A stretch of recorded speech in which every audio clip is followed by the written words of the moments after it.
हे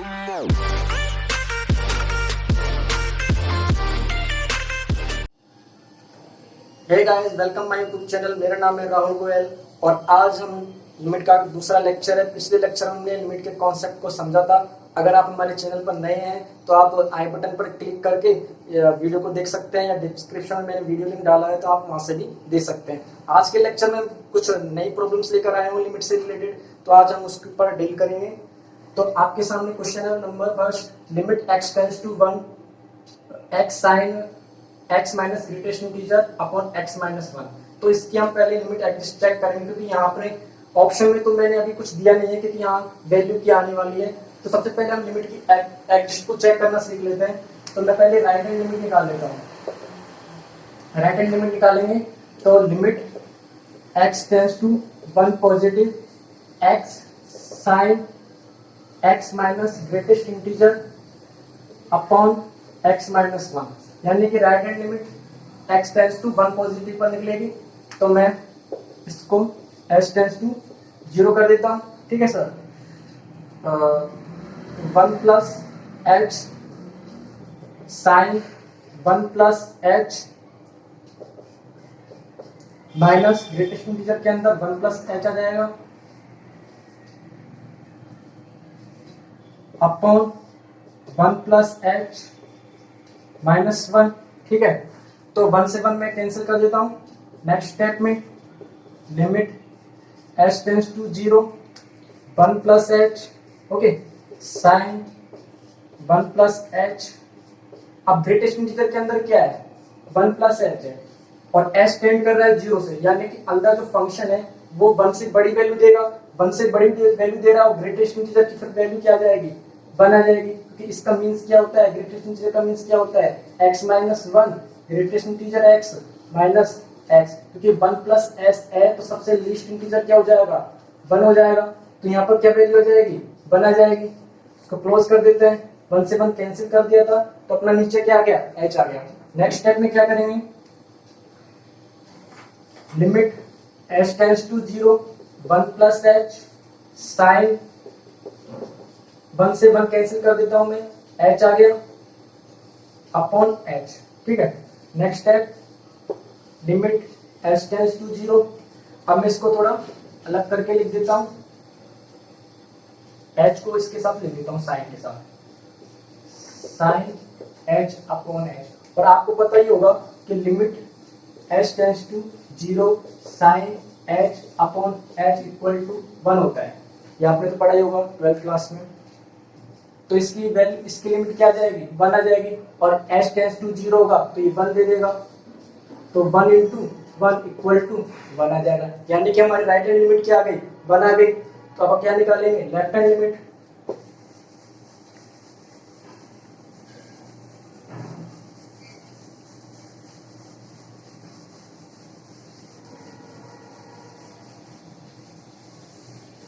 ये हमारी right hand limit थी यहाँ पर। ठीक है, तो अपनी राइट हैंड लिमिट 1 आ गई। अब मैं आपके सामने लेफ्ट हैंड लिमिट निकालता हूँ। Left hand limit, limit x tends to 1 negative x into sine x minus greatest integer x upon x minus 1। x tends to 1 negative हो रहा है, यानी कि limit next statement s tends to 0 1 minus h। ठीक है, क्योंकि left hand limit में 1 से छोटी वैल्यू लेंगे अपन, उस वाले में 1 से बड़ी वैल्यू लेती, sine 1 minus h minus greatest integer 1 minus h upon 1 minus h minus 1। ठीक है, अब क्या करेंगे, 1 से 1 कैंसिल कर देंगे।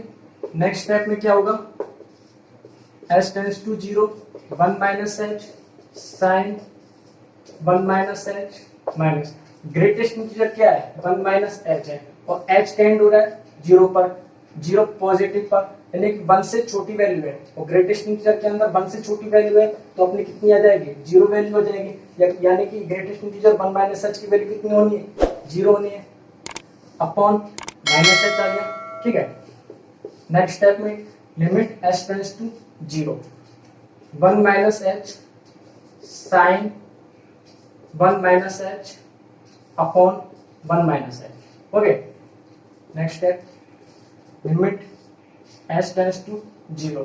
अब क्या करते हैं,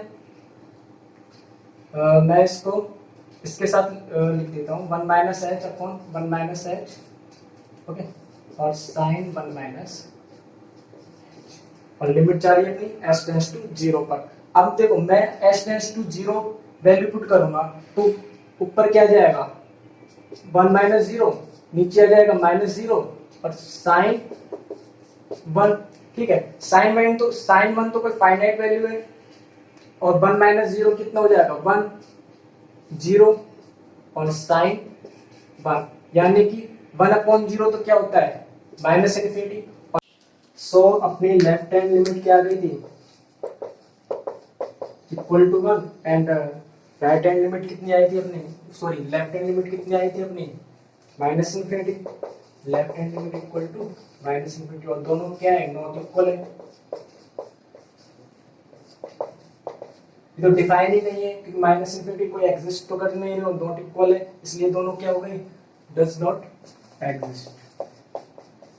तो क्वेश्चन की राइट हैंड लिमिट 1 आ गई और left hand limit -1 minus infinity आ गई, इस वजह से डज नॉट एग्जिस्ट। तो अपन नेक्स्ट क्वेश्चन लेते हैं।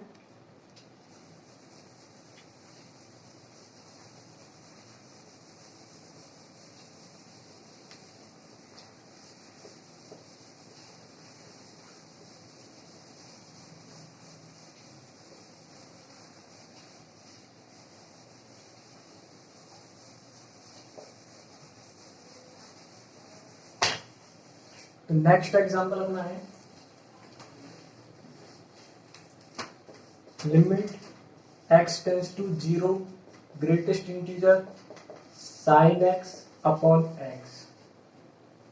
तो limit x tends to 0 greatest integer sin x upon x, तो ये पहले चेक करना पड़ेगा कि sin x upon x greater than 1 होता है या फिर sin x upon x less than 1 होता है, क्योंकि अगर ग्रेटर देन 1 हुआ तो अपना जो ग्रेटेस्ट इंटीजर के अंदर 1 से बड़ी वैल्यू आएगी, इस वजह से अपना 1 हो जाएगा। अगर 1 से छोटा हो जाएगा तो अपनी वैल्यू कितनी आ जाएगी 0 आ जाएगी। तो सबसे पहले चेक करना है कि ये sin x upon x greater than 1 है या फिर लेस देन 1 है। तो अपन क्या करते हैं इसको डेरिवेटिव करते हैं, यानी कि अपना फंक्शन क्या हुआ f(x) is equal to sin x minus x। हमें चेक करना है कि ग्रेटर देन 1 है या लेस देन 1 है, तो मैं इसका क्या कर देता हूँ डेरिवेटिव कर देता हूँ।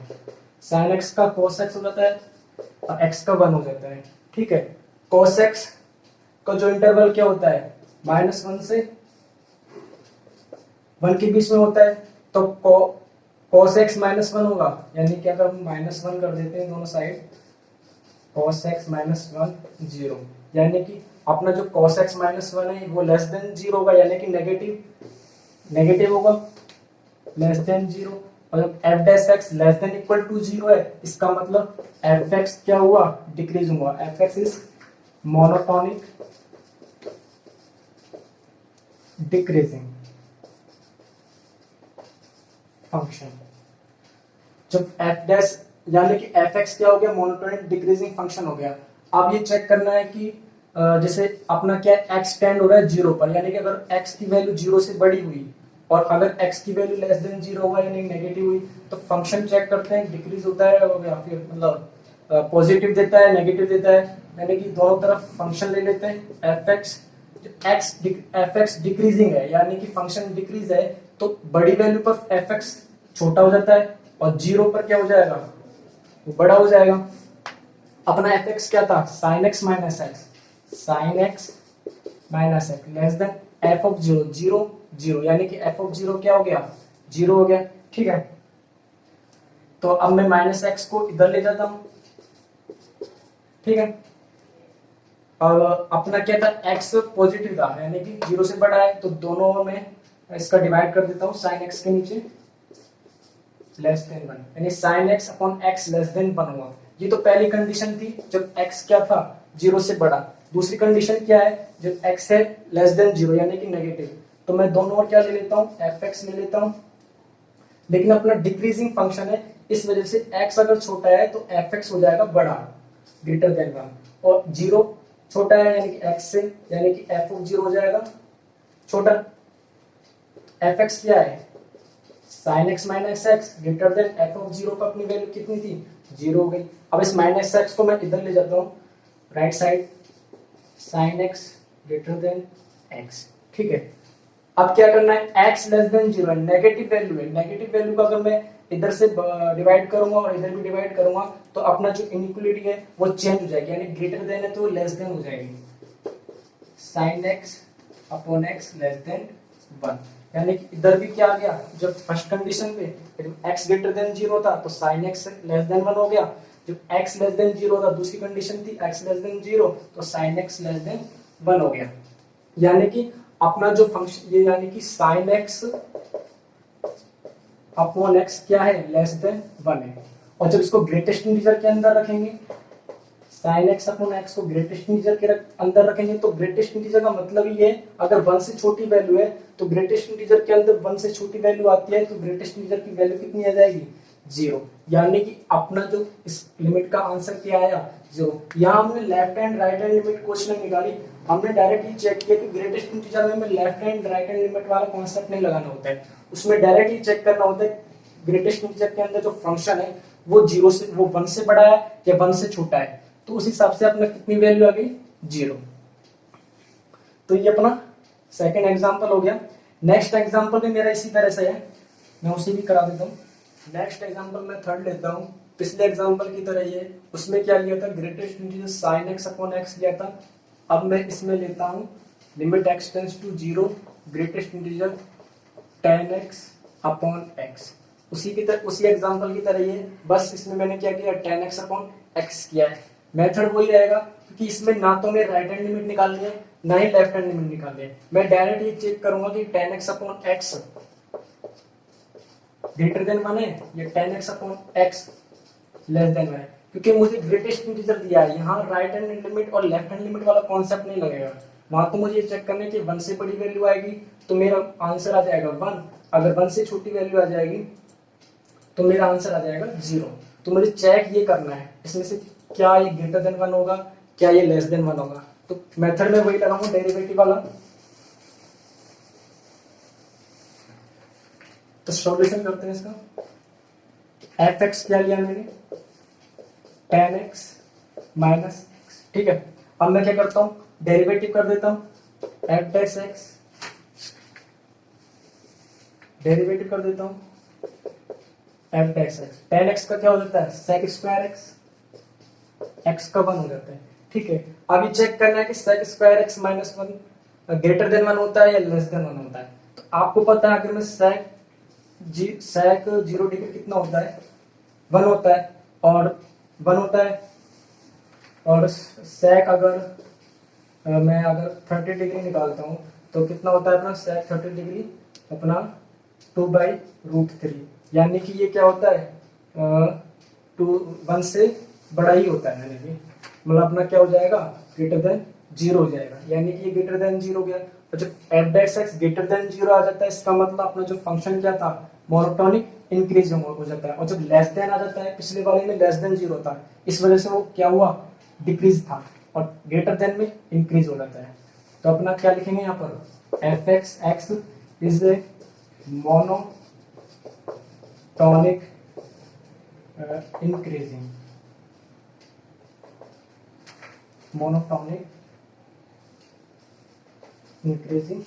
फंक्शन, यानी कि मोनोटोनिक इंक्रीजिंग फंक्शन है, ठीक है। अब दो कंडीशन लग जाती है, या तो x ग्रेटर देन 0 होगा या x लेस देन 0 होगा, क्योंकि अपना x टेंड हो रहा है, वो राइट से भी टेंड हो सकता है, लेफ्ट से भी टेंड हो सकता है, यानी कि वो नेगेटिव वैल्यू पे भी टेंड हो सकता है, पॉजिटिव वैल्यू पे भी टेंड हो सकता है। और अपना फंक्शन क्या था, इंक्रीजिंग फंक्शन था। मैं दोनों और क्या ले लेता हूँ, एफ एक्स। यहाँ इंक्रीजिंग फंक्शन है तो x अगर x 0 से बड़ा है तो अपना एफ एक्स भी एफ ऑफ 0 से बड़ा होगा। लेकिन अगर पिछले वाले में क्या था, डिक्रीज था, यानी कि जब x ग्रेटर देन था तो मैंने इनइक्वालिटी का साइन चेंज कर दिया था। क्यों चेंज कर दिया, क्योंकि कंडीशन, क्योंकि रिजल्ट ये होता है कि अगर डिक्रीजिंग फंक्शन होता है तो बड़ी वाली वैल्यू पर एफ एक्स छोटा हो जाता है और बड़ी छोटी वाली पर ग्रेटर देन 0 हो जाता है। बट यहाँ साइन चेंज नहीं होगा क्योंकि यहाँ इंक्रीजिंग है, तो बड़े पर F of x positive greater than होगा और 0 पर एफ ऑफ 0 हो जाएगा, ठीक है। अपना फंक्शन क्या था, tan x माइनस एक्स, और एफ ऑफ जीरो पर वैल्यू जीरो हो जाती है। ठीक है, अब मैं tan x है, इस x को मैं इधर ले जाता हूँ। ठीक है, x का क्या है, पॉजिटिव है। अगर मैं दोनों ओर डिवाइड करता हूँ x का तो इनक्वलिटी का साइन चेंज नहीं होगा, लेकिन अगर मैं नेगेटिव का डिवाइड करूंगा तो इनक्वलिटी का साइन चेंज हो जाएगा, लेकिन हम उस कंडीशन में करेंगे, यहाँ तो साइन चेंज होगा नहीं, यानी कि tan x upon x greater than 1, यानी कि tan x upon x greater than 1 आ गया। सेकंड कंडीशन क्या है, जब x लेस देन 0 इनइक्वालिटी का साइन चेंज नहीं, क्योंकि इंक्रीजिंग फंक्शन है, यहाँ डिक्रीजिंग फंक्शन होता तो मैं इस साइन को चेंज करता, तो साइन सेम ही रहेगा। ठीक है, fx क्या है, tan x minus x less than 0। ठीक है, इस x को मैं इधर ले जाता हूँ, अब tan x less than x आ गया, बट x क्या है, नेगेटिव है। जब मैं इसको दोनों ओर डिवाइड करूंगा तो इनइक्वालिटी का साइन चेंज कर दूंगा, ये आ गया अपना क्या, ग्रेटर देन 1। फर्स्ट कंडीशन में जब x ग्रेटर देन 0 था तो अपना tan x क्या आ गया, ग्रेटर देन 1। तो सेकंड कंडीशन जब x लेस देन 0 था तो उसमें भी क्या आ गया, tan x upon x greater than 1, यानी कि जो अपना ग्रेटेस्ट इंटीजर के अंदर tan x अपॉन x है वो 1 से बड़ा है। जब 1 से बड़ा है तो ग्रेटेस्ट इंटीजर की वैल्यू कितनी आ जाएगी, 1 आ जाएगी, यानी कि इस क्वेश्चन का आंसर कितना हो गया, 1 हो गया। इसमें ये चेक नहीं करना होता है कि एग्जिस्ट होगा या नहीं होगा, क्योंकि आपको ऑप्शन दिए होंगे इसमें। अगर ऑप्शन इस तरह से दिए हैं, अगर उसमें ऐसा दिया होता डज नॉट एग्जिस्ट या एग्जिस्ट, तब तो आपको एग्जिस्ट करना पड़ता, लेकिन अगर ऑप्शन में कुछ वैल्यू दी होती जैसे 0, 1, -1, 2, तब आप डायरेक्ट ही मेथड लगाते, अप्लाइड करते इस तरह के क्वेश्चन में। तो इस तरह का आंसर अपना कितना आ गया, 1 आ गया।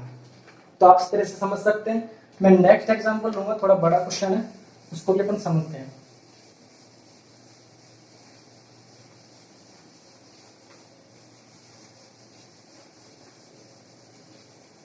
अपना 4 एग्जांपल हो जाएगा उसमें। तो क्वेश्चन नंबर 4 लेता हूं मैं, क्योंकि ऑप्शन वाला क्वेश्चन है, क्योंकि आपके एग्जाम में ऑप्शन वाले ही क्वेश्चन आ रहे हैं, तो मैं इसको ऑप्शन से लिख देता हूँ। Alpha greater than 0, limit x tends to 0 e raised to 2x minus 1 1 upon alpha x exist. Question में बोल ही दिया है कि ये फंक्शन एग्जिस्ट करेगा, यानी कि इसकी लिमिट एग्जिस्ट करेगी, and is equal to l, और l जो होगा फाइनाइट नंबर है, तो फाइनाइट नंबर यानी कि एग्जिस्ट है। ठीक है, अब हम लोग को करना क्या है, ऑप्शन में इसने क्या गिवन किया है, alpha equal to 2 and l equal to 2। Second option l is equal to 2, l is equal to -1/2। ठीक है, सी ऑप्शन क्या है, alpha is equal to 1/2 and l is equal to -2, and D option क्या है अपना, alpha is equal to 1/2 and l is equal to 1/2। तो इस तरह के ऑप्शन है अपने पास, इसको सॉल्व कर दे। तो अपने पास जो अपना लिमिट क्या दी है अपने पास, ये दी है कि limit x tends to 0 1 upon e rays to 2x minus 1 minus 1 upon alpha x, और अपन को ऑप्शन में ये देखना है कि अल्फा इज इक्वल टू 2 होगा तो l is equal to 2, l is equal to 2 होगा या l इज इक्वल टू -1/2 होगा, या फिर अल्फा इज इक्वल टू 1/2 होगा तो l इज इक्वल टू -2 होगा या फिर 1/2 होगा। तो अपन को चेक करना है, ऑप्शन से चेक करना है, क्योंकि मैं पहली कंडीशन ले लेता हूं, अगर अल्फा इज इक्वल टू 2 ले लेता हूं, चलो मैंने अल्फा ऑप्शन से मैं इसको क्वेश्चन को करता हूं, तो अल्फा इज इक्वल टू 2 लेता हूं, तो अपना जो लिमिट है उसमें मैं पुट कर देता हूं alpha is equal to 2 1 upon e rays to 2x minus 1 minus alpha की जगह मैं 2 रख देता हूं। ठीक है, इस तरह से मैंने इसको लिख दिया। अब करना क्या है इसमें, अपन को क्या करना है, मैं एलसीएम ले लेता हूं। ठीक है, इसका मैं क्या ले लेता हूं, एलसीएम ले लेता हूं 2x e rays to 2x minus 1। ठीक है, एलसीएम लिया तो यहाँ ऊपर क्या आ जाएगा, alpha x 2x minus 2x से 2x cancel e rays to 2x minus 1। इस तरह से एलसीएम ले लिया। नेक्स्ट क्या करना है, limit x tends to 0 2x को एज इट इज रखना है। अब आपको पता होगा e रेज़ टू x एक्स का एक्सपेंशन तो याद ही होगा, 1 plus x x square by 2 factorial x cube by 3 factorial, इस तरह का ये एक्सपेंशन होता है ई रेज टू एक्स का। ई रेज टू एक्स का इस तरह से एक्सपेंशन होता है। तो इस एक्सपेंशन को मैं इस यहाँ पर ओपन कर दूंगा, बट एक्स की जगह क्या है अपना, ई रेज टू 2x है, तो मैं एक्स की जगह क्या रख दूंगा, 2 रख दूंगा। तो मैं 1 प्लस एक्स की जगह मैं क्या रख देता हूँ, 2x प्लस 2x का स्क्वायर बाई 2, ठीक है, प्लस डॉट डॉट, और लास्ट में क्या अपना -1 है, लास्ट में अपना -1 है, -1 को मैं यहाँ लिख देता हूँ, ठीक है। और नीचे क्या है अपना 2x है, ठीक है। इसी तरह जैसे मैंने e रेज टू 2x को ओपन किया, यहाँ पर मैं ओपन कर देता हूँ 1 plus 2x plus 2x square by 2 factorial plus dot dot minus, क्योंकि यहाँ पर -1 है तो मैंने इसको -1 कर दिया, ठीक है। -1 से -1 कैंसिल कर देता हूँ, ठीक है, -1 से -1 कैंसिल हो गया। अब नेक्स्ट स्टेप क्या होगा, limit x tends to 0। Next step क्या है, 2x अपना यहाँ एज इट इज रख देंगे। जब इसको मैं माइनस को यहाँ से मल्टीप्लाई करूंगा तो बाहर -2x हो जाएगा, सारे साइन चेंज हो जाएंगे अपने, तो मैं सारे साइन चेंज कर देता हूँ, ये माइनस का हो जाएगा, इसको मैं आगे डॉट डॉट लगा देता हूँ, ठीक है। बाहर क्या है अपना 2x है, 2x plus 2x square by 2 factorial dot dot dot, ठीक है। अब नेक्स्ट स्टेप में क्या करना है, यहाँ 2x से 2x कैंसिल कर दिया, ये 2x से 2x कैंसिल हो गया, और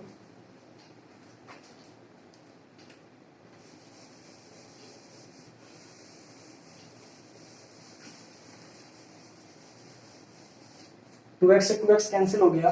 तो अब मैं क्या करता हूँ, अपना क्या था, limit x tends to 0, x tends to 0, अपना क्या बच गया, minus 2x square by 2 factorial, negative, यहाँ पे भी नेगेटिव है, और यहाँ जो आगे का जो टर्म्स है वो क्या आता है, 2x क्यूब बाई 3 फैक्टोरियल, ठीक है। तो मैं इसको भी यहाँ लिख देता हूँ बाई 3 फैक्टोरियल, सारे नेगेटिव रहेंगे, ठीक है, सारे नेगेटिव रहेंगे। ऐसे ही मैं यहाँ इसको 2x, बाहर में जो अंदर 2x है उसको मैं कॉमन ले लेता हूँ, बाहर जो 2x है उससे मल्टीप्लाई कर 2x स्क्वायर हो जाएगा, अंदर क्या बच गया, जब 2x कॉमन ले लूंगा तो यहाँ 1 बच जाएगा, यहाँ एक 2x कॉमन ले लिया तो यहाँ पर क्या बच जाएगा, 2x अपॉन 2 फैक्टोरियल, और यहाँ जो क्यूब था तो वो स्क्वायर में रहेगा, 3 फैक्टोरियल डॉट डॉट, ये इस तरह से हो गया। नेक्स्ट स्टेप क्या होगा, अब मैं ऊपर से भी 2x स्क्वायर कॉमन ले लेता हूँ, यहाँ का जो नीचे का 2x स्क्वायर है वो कैंसिल आउट हो जाएगा, ठीक है। तो limit x tends to 0, 2x square common लेगा और नीचे से भी 2x स्क्वायर होगा तो कैंसिल आउट हो जाएगा, तो -1/2, यहाँ से भी कॉमन आएगा तो ये 2x स्क्वायर हो जाएगा, 3 factorial minus dot dot dot, ठीक है। ये कैंसिल हो जाएगा, जिसको मैं कॉमन लूंगा तो ये कैंसिल हो जाएगा, नीचे अपना टर्म्स क्या बच गया, 2x upon 2 factorial and 2x square by 3 factorial dot dot dot, इसको मैं क्लोज कर देता हूँ। अब क्या डायरेक्ट लिमिट पुट कर दो, x टेंड्स टू 0 है, ये 0 हो जाएगा, ये भी 0, ये भी 0, ये भी 0, यहाँ पे आगे के सारे टर्म्स 0 हो जाएंगे, बच गया क्या अपना पास, -1/2, नीचे 1 है तो आंसर क्या आ गया, -1/2। तो अपना कौन सा ऑप्शन राइट हो गया, जब अल्फा इज इक्वल टू 2 लिया तो l इज इक्वल टू क्या आ गया, -1/2, तो अपना ऑप्शन क्या हो गया, बी राइट, ठीक है।